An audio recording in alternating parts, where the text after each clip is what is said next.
Hey YouTube, how's it going? I'm Evil Mike, and this is Evil's Comics, and I got a review for you.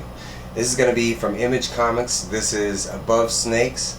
It is written by Sean Lewis and art by Hayden Sherman, and then we got letters by Hassan Otsmane-Elhaou.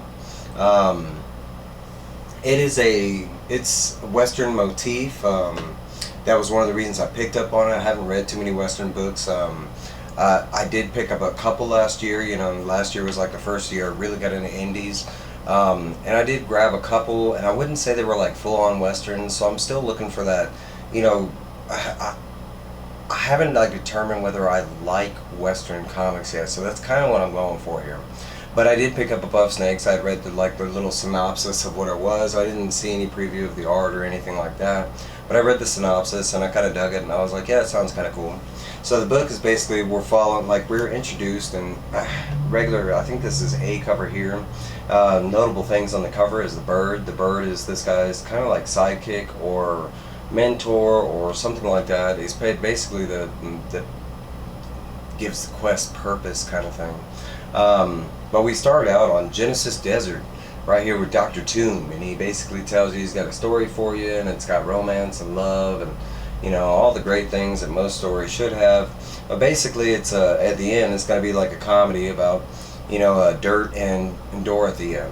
And I don't know if it's Dorothy because it should be Dorthy, but this is like Dorothea, so maybe Dorothea. I'm not positive. But it sounds like that's who our star-crossed lovers are Dirt and Dorothea. After that, we see like a little glimpse of Dr. Tomb, and he's basically showing you that he's got little bits and pieces of souls from different well, basically he says these are all from his life, different mementos, like different memories and stuff like that. But if you look closely, like they're actually like memories. They look like pictures in the vials and the canisters and stuff like that. But he mentions he has other things for sale and stuff like that. But basically the story cuts over in the desert, and we start out with Dirt and Speck, and I think it's pronounced Speck, but it could be Speak as well. I've read it as Speck, so I'm going with that. But basically it looks like it's supposed to be a vulture, but it kind of looks like an astroplaned vulture. Like it looks like a hologram. I mean, when you see it, it's colored in this yellowish color and texture. You do see shadows, so it's physically there, but I think Dirt is the only one that can hear the vulture, because the vulture does talk, and it's basically telling Dirt to get the hell up. Like we don't know why he's laying down in the desert. He's not hurt or anything, but basically he really wants to be done with his journey kind of thing, almost to the point where he's not talking about suicide, but kind of almost there kind of thing. But the vulture tells him that, Speck basically tells him that, hey, we got some stuff to do. Your Dorothea's in trouble. We got to get to her. And he tells him that he's got to go find this guy named Cobber that is a part of the Above Snakes gang, and that's where the name of the book comes in. Supposedly during this time in the West or whatever, this Above Snakes gang has recently like gained ground throughout the Western civilization, and it's picking up steam. I will say at first I wasn't a big fan of the art. It's not to say, I often say that there is no such thing as bad art, but it wasn't the first thing I imagined when I opened a book and thought about a Western or Pancho Villa style story. But the longer I read it, it kind of like it fit the mood and the motif. Like all the colors are like in this pastel colors, kind of like we'd be seeing like glimpses of the sunset and stuff. So that's kind of what I had to start imagining. And plus that, there are very solid colors in the book. Like the sky is a bright blue background, but all the other the land, him, the vulture, they're all in like pastel. So I have to just assume that this is the artist's interpretation of like desert at sunset or sunrise or something like that, and we're just gonna get a big blast of the sun. Because it's really the first couple pages, like I mentioned. As the book goes in, there's like tons of detail. I really dug the art. As far as more, the further I went into the book, I got into the art, and it was a real surprise, because I remember when I first got it, I flipped through and I was like, well, I don't think I'm gonna like the art, but maybe the story is really good. And it turned out both are actually really good. They complement each other. But basically, at this point, it's basically like a John Wick style story, minus people killing his dog and messing up his car. it's basically like that you know that this guy's after, you know, to help this Dorothea lady, and he just has to find Cobber. So he ends up going to this town, and it's like one action scene after the next. We do see that he's well, like, established as a fighter and a gunslinger, because he's making cream crop of this guy's, like, protection and security detail.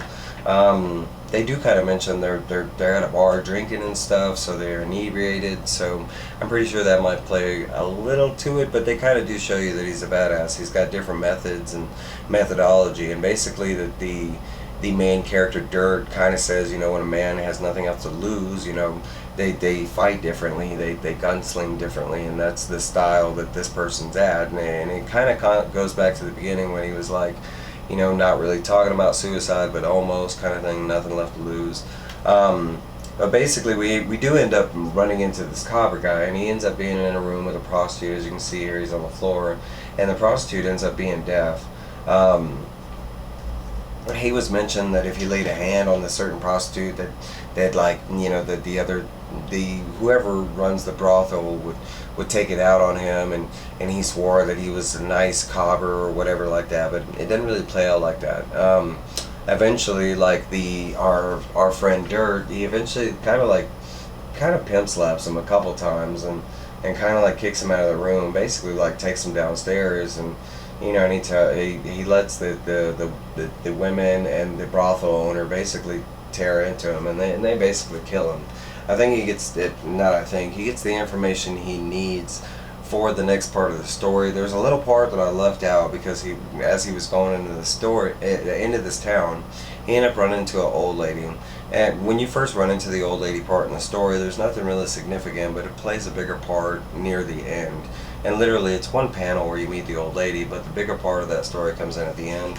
As you can see here, there's more conversation with the part. I'm really trying not to spoil it, but it's basically where the second book is going to lead us. We found out that Cobber wasn't the above Snake gang member that Dirt thought so, and same thing with Speck, because Speck was the one that told him to go get this guy, and somehow knowing that this was the right guy, but turns out it wasn't the right guy.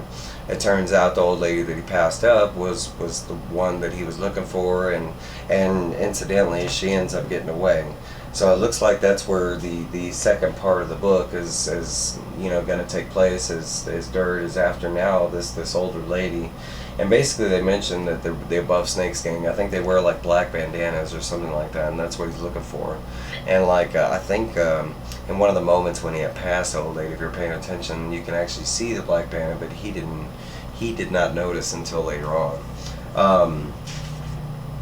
They do have some neat cool, like, you know, concept art at the end, like, you know, and they have layouts of the different pages. One of the cool things I want to mention is this was I think a Kickstarter that started off, and they did mention the first 10 people that actually ordered the comic and stuff. I thought that was really pretty cool, something you don't see all the time, you know. But that was the book. I'm really excited for issue 2. I wasn't sure if I was gonna, you know, really dig this. I just picked it up on just a whim, just really because it sounded like a Western, and it turned out to be a win. I really loved the book. The art was great. The story was really good. It wasn't a very long read, but it had enough story in it to get me going. But hey, that's my review. If you did pick it up, hey, let me know what you thought about it. You know, likes, dislikes, stuff like that. I love hearing that kind of stuff. Let's talk about it down below, you know. But hey, please hit that like button, comment, subscribe, all that good stuff. I know it's repetitive, but well, you know, we forget things, and we human, you know.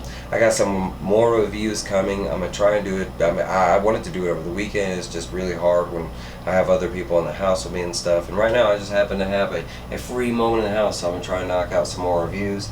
But you will see more of me in the community and here on my own channel. And I do thank everybody for watching and chiming in with great comments. And I hope everybody has a great day. I'll see you later. Bye!